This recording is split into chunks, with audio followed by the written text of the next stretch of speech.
আসসালামু আলাইকুম রহমতুল্লাহি ওবারাকাতুহ। সকল প্রশংসা আল্লাহ তাআলার জন্য। দরুদ ও সালাম নবী সাল্লাল্লাহু আলাইহি ওয়াসাল্লামের প্রতি। সুপ্রিয় মুমিন মুসলিম ভাই ও বোনেরা, আল্লাহ সুবহানাহু তাআলা মানব জাতির হেদায়েতের জন্য পরিপূর্ণ জীবন বিধান হিসাবে ইসলাম প্রদান করেছেন। আল্লাহ প্রদত্ত রসুলুল্লাহ সাল্লাল্লাহু আলাইহি ওয়াসাল্লাম প্রদর্শিত দিন ইসলামের আলোকে আমরা পথ চলতে পারলে আমরা উভয় জগতে, দুনিয়া ও আখিরাতে সফলতা সমৃদ্ধি লাভ করতে সক্ষম হব। সুপ্রিয় ভাই এবং বোনেরা, আল্লাহ রাব্বুল আলামিন মানব জাতির মধ্যে যারা আল্লাহ প্রদত্ত ওহীর জ্ঞানে সমৃদ্ধ, যারা সমাজ জীবনে আলেম ওলামা হিসেবে পরিচিত, আল্লাহ পাক তাদের উপর অনেক গুরু দায়িত্ব অর্পণ করেছেন। আলেমগণ নবীগণের ওয়ারিশ। হাদিসে রয়েছে আল উলামা ওয়ারাসাতুল আম্বিয়া, আলেমগণ নবীগণের ওয়ারিশ। আর নবীগণ কোনো দিনার ও দিরহাম অর্থ সম্পদ রেখে যান নাই। নবীগণ রেখে গিয়েছেন দ্বীনের ইলম, জ্ঞান। সুতরাং এই জ্ঞান যারা অর্জন করবে, জ্ঞানের আলোকে পথ চলবে, মানুষকে পথ দেখাবে, তারাই যেন নবীগণের নিকট থেকে উত্তরাধিকারের পূর্ণ অংশই লাভ করল, অর্জন করল। আলেমগণ ওহীর জ্ঞানের ধারক ও বাহক। আলেমগণ উম্মতের সাধারণ মানুষের অভিভাবক। আলেমগণ সাধারণ মানুষের উম্মার পথ প্রদর্শক এবং সতর্ককারী। উম্মাকে পথ দেখানো, উম্মাকে সতর্ক করা, উম্মাকে পথ দেখিয়ে সঠিক গন্তব্যে নিয়ে যাওয়া, এটা আলেমদের অন্যতম প্রধান একটা দায়িত্ব। আলেমগণ হবেন উম্মার কল্যাণকামী। তারা কখনোই উম্মার অকল্যাণ কামনা করতে পারেন না। আলেমগণ হলেন আল্লাহ তাআলার পথের দায়ী। তারা দ্বীনের প্রচার প্রসার এবং প্রতিষ্ঠায় নেতৃত্ব দিবেন। দ্বীনের প্রচারের জন্য, দ্বীনের প্রসারের জন্য এবং সমাজ ও রাষ্ট্রীয় জীবনে দ্বীন কায়েমের জন্য আলেমগণ সঠিক নেতৃত্ব দিবেন। আলেমগণ হবেন দ্বীনের প্রমোটকারী। আলেমগণ উম্মাকে ঐক্যবদ্ধ করবেন। উম্মার সংশোধন, সংস্কার এবং পরিশুদ্ধ কল্পে তারা পরিকল্পিত পদ্ধতিতে তারা প্রতিনিয়ত কাজ অব্যাহত রাখবেন। আলেমগণ হলেন দ্বীনের মডেল, দ্বীনের প্রতীক, দ্বীনের রিপ্রেজেন্টেটিভ। আলেমগণ হলেন হকের পথে আপোষহীন। তারা কখনোই হকের ব্যাপারে বাতিলের সাথে আপোষ করবেন না।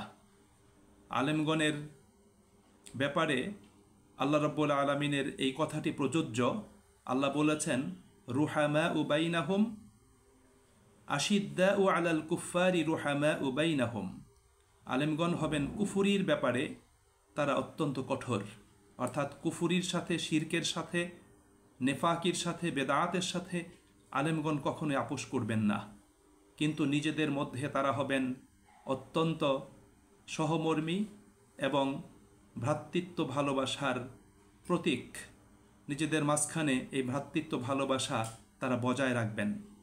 সম্মানিত ভাই এবং বন্ধুরা, যেহেতু আল্লাহ রাব্বুল আলামিন আলেমদেরকে এ সমস্ত মর্যাদা দিয়ে পৃথিবীর বুকে প্রেরণ করেছেন, সুতরাং সামাজিক জীবনে, সামগ্রিক জীবনে, উম্মার ব্যাপারে, দেশ ও জাতির ব্যাপারে আলেমগণকে তাদের কথা, তাদের বক্তব্য, তাদের আচার আচরণ, তাদের চালচলন, তাদের যাবতীয় কাজকর্ম সম্পাদনে তাদেরকে অবশ্যই সতর্ক হতে হবে। আলেমদেরকে সতর্কতার সাথে কথা বলতে হবে। অবাঞ্ছিত, অপ্রয়োজনীয় এবং ফিতনা সৃষ্টিকারী কোনো কথা আলেমদের বলা যাবে না। আলেমদের বক্তব্য দেওয়ার ক্ষেত্রে সতর্কতা অবলম্বন করতে হবে। আলেমদের আচার আচরণ, তাদের চালচলন, তাদের জীবন, তাদের সকল কর্ম হবে উম্মার জন্য মডেল। কবি নজরুলের ভাষায় বলতে গেলে যে ইসলাম সে তো পরশমণি, তারে পেয়েছে কে খুঁজি, পরশে তার সোনা হলো যারা, তাদেরই মোরা বুঝি। মানুষ কিন্তু আলেমদেরকে দেখে ইসলামকে বুঝতে চায়, ইসলামকে জানতে চায়, ইসলাম শিখতে চায়। সুতরাং আলেমদের মাঝখানে যদি কর্মবৈসাদৃশ্য থাকে, তাদের কথা এবং কাজে যদি মিল না থাকে, তাদের বক্তব্যের সাথে তাদের বাস্তব জীবনের যদি কোনো মিল খুঁজে পাওয়া না যায়, তাহলে তো উম্মাহ বিপদগামী হবে। উম্মাহ এখান থেকে সঠিক মেসেজটা পাবে না, উম্মাহ বিভ্রান্তির দিকে চলে যাবে। এই জন্য এই ব্যাপারে তাদের সতর্ক অবশ্যই হতে হবে। ইসলামের ব্যাপারে, কোরআনের ব্যাপারে, রসুলুল্লাহ সাল্লাল্লাহু আলাইহি ওয়াসাল্লামের ব্যাপারে, সাহাবায়ে আজমাইন রাদিয়াল্লাহু তাআলা আনহুম তাদের ব্যাপারে এবং দ্বীনের মৌলিক বিষয়গুলোতে আলেমদের কথাবার্তা, ওয়াজ, বক্তৃতা এবং বিবৃতি প্রদানের সময় তাদের শব্দ চয়নে, তাদের ভাষা প্রয়োগে তাদের অবশ্যই সতর্ক হওয়া উচিত। ইসলামের ব্যাপারে, রাসূল করিম সাল্লাল্লাহু আলাইহি ওয়াসাল্লামের ব্যাপারে, কোরআনের ব্যাপারে এমন কোনো শব্দ চয়ন এবং ভাষা প্রয়োগ করা যাবে না যেটা রাসূল করিম সাল্লাল্লাহু আলাইহি ওয়াসাল্লামের শানে, তার মর্যাদায় যেটা খাটে না। যে কোনো শব্দ, যে কোনো ভাষা যেটা আমরা সাধারণ মানুষের জন্য ব্যবহার করি, সেটা রাসূলের ক্ষেত্রে ব্যবহারের ব্যাপারে আমাদেরকে অবশ্যই পরিহার করতে হবে, আমাদেরকে সতর্কতা অবলম্বন করতে হবে। ঠিক একইভাবে কোরআনুল কারীমের ব্যাখ্যা দানের ক্ষেত্রেও এবং ইসলামী জীবন বিধানের মৌলিক বিষয়গুলো আলোচনার ক্ষেত্রেও তাদেরকে অবশ্যই এই ক্ষেত্রে পূর্ণ সতর্কতা অবলম্বন করতে হবে। আলেমগণ কখনোই কোনো বাতিল পন্থী কোনো ব্যক্তি বা কোনো ইনস্টিটিউশন, কোনো অর্গানাইজেশনের সাথে আলেমদের সম্পর্ক থাকবে না। আলেমগণ হিংসা বিদ্বেষ ছড়াবে না, আলেমগণ একে অন্যকে গালিগালাজ করবে না, আলেমগণ কাউকে অসম্মান এবং অপমান করে তারা কথা বলবে না, আলেমগণ কথায় কথায় কাউকে কাফের ফতুয়া দিবে না, কথায় কথায় কাউকে ইহুদি নাসারাদের, ইসলাম বিরোধীদের দালাল হিসাবে এই ফতুয়াও তারা প্রদান করবে না। কারণ এর থেকে মানুষ কিন্তু ভুল মেসেজটা মানুষ গ্রহণ করে। আমাদের কাছে অনেক মানুষই এসে বলে থাকে যে আলেমগণ নানা মতে, আমরা যাব কোন পথে। সুতরাং সেই ক্ষেত্রে আমাদের উচিত হলো যে আলেমগণ নানা মতে, আমাদের যেতে হবে কোরআন এবং সুন্নাহর পথে।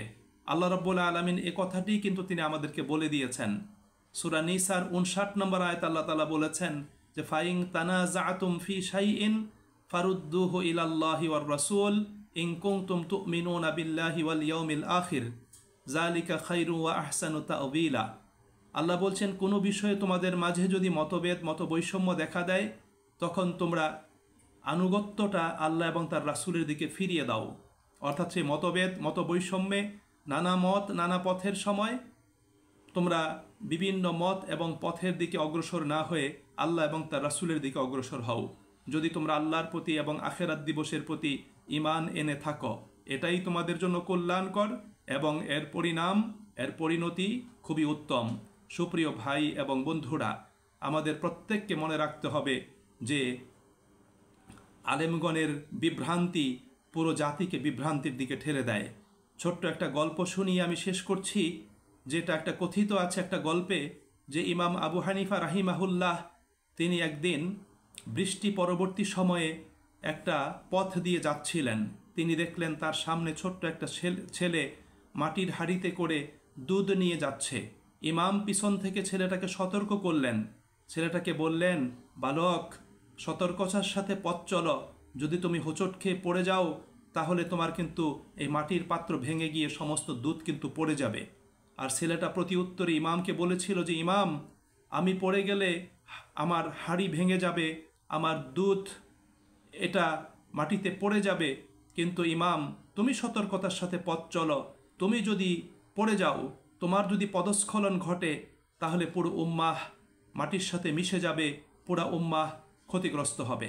সুতরাং প্রিয় ভাই এবং বন্ধুরা, আলেমদের মাঝখানে যদি বিভ্রান্তি তৈরি হয়, আলেমরা যদি বিভ্রান্তি ছড়ায়, আলেমরা যদি পরস্পর কাদা ছোড়াছুড়ি করে, হিংসা বিদ্বেষ যদি ছড়ায়, আলেমরা যদি দলাদলি কোন্দলে লিপ্ত হয়, তাহলে এর দ্বারা বাতিল লাভবান হবে, ইসলাম ক্ষতিগ্রস্ত হবে। বাতিল লাভবান হবে, মুসলিম উম্মাহ ক্ষতিগ্রস্ত হবে। এজন্য সুপ্রিয় ভাই এবং বন্ধুরা, আমি পরিপূর্ণ সম্মান এবং শ্রদ্ধা রেখে দেশের সকল ওলামায়ে কেরামদের কাছে এ আবেদন পেশ করতে চাই যে আসুন আমরা প্রত্যেকেই দ্বীনের স্বার্থে, দ্বীনের কল্যাণে, ইসলামের প্রচার প্রসার এবং প্রতিষ্ঠা কল্পে আমরা পারস্পরিক ভেদাভেদ ভুলে গিয়ে, হিংসা বিদ্বেষ না ছড়িয়ে, আমরা ভ্রাতৃত্ব ভালোবাসার বন্ধনে আবদ্ধ হয়ে, আমরা ইখতিলাফের সাথেও ঐক্যবদ্ধ হয়ে আমরা দ্বীনের জন্য কাজ করি। তাহলে আমরা দুনিয়াতেও লাভবান হব, আখিরাতেও লাভবান হব এবং আমাদের এই ইতিবাচক কাজ এবং পদক্ষেপের মাধ্যমে পুরো উম্মাহ লাভবান হবে, দেশবাসী লাভবান হবে। আল্লাহ রাব্বুল আলামিন দেশের সকল সচেতন নারী পুরুষ মুমিন মুসলিমদেরকে বিষয়টি বুঝার, হৃদয়ঙ্গম করার এবং এই সঠিক মেসেজটি সকল সচেতন মানুষের কাছে পৌঁছে দেওয়ার জন্য আল্লাহ পাক তৌফিক নসিব করুন এবং আল্লাহ তাআলা আলিমগণকে হেফাজত করুন। আলিমগণকে আল্লাহ রাব্বুল আলামিন সঠিক পথে অবস্থান করে উম্মার কল্যাণে সর্বদা কাজ করার তৌফিক দান করুন। আমিন। আসসালামু আলাইকুম ওয়া রাহমাতুল্লাহি ওয়া বারাকাতুহু।